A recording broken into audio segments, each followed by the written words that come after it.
Bonjour, c'est Isabelle Gillet, votre conseillère en harmonisation d'espace chez Sérénité Habitat. Aujourd'hui, je vais vous parler de l'aménagement d'un bureau Feng Shui et des bonnes questions à se poser.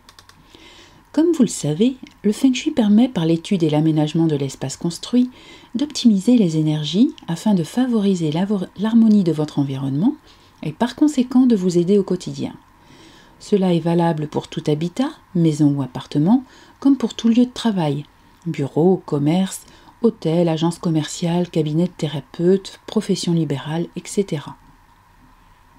Cela va donc l'être également dans le cas de l'aménagement d'un bureau chez soi, qu'il s'agisse d'un bureau à des fins personnelles ou à des fins professionnelles, par exemple pour du télétravail ou en tant qu'entrepreneur indépendant.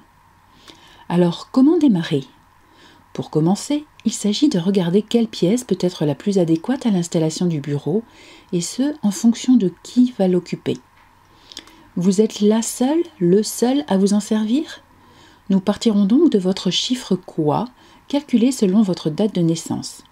Il nous permettra de définir tant vos secteurs et directions personnelles favorables que votre élément, bois, feu, terre, métal ou eau. Vous êtes au moins deux ?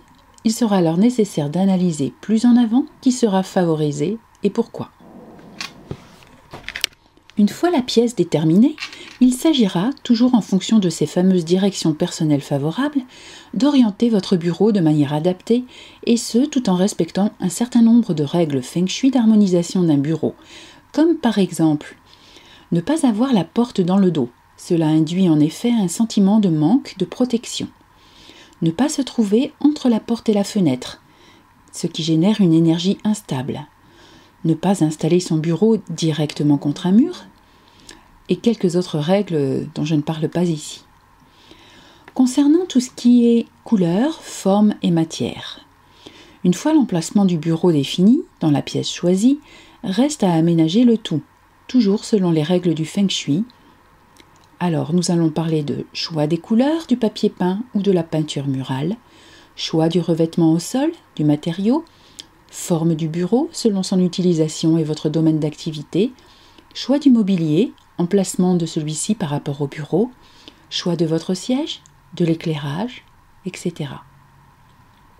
Bien évidemment, ces règles s'appliquent, quel que soit le style de décoration que vous appréciez. Votre bureau n'a pas besoin d'être dans un style zen pour être Feng Shui. Il peut l'être, comme ne pas l'être, c'est uniquement une question de goût personnel. À partir du moment où tout cela est mené dans une intention positive et constructive, les énergies sont déjà en route pour vous aider au quotidien. Je me tiens naturellement à votre disposition pour toute étude relative à l'implantation de votre bureau, chez vous ou dans un lieu professionnel. C'était Isabelle Gillet, votre conseillère en harmonisation d'espace chez Sérénité Habitat.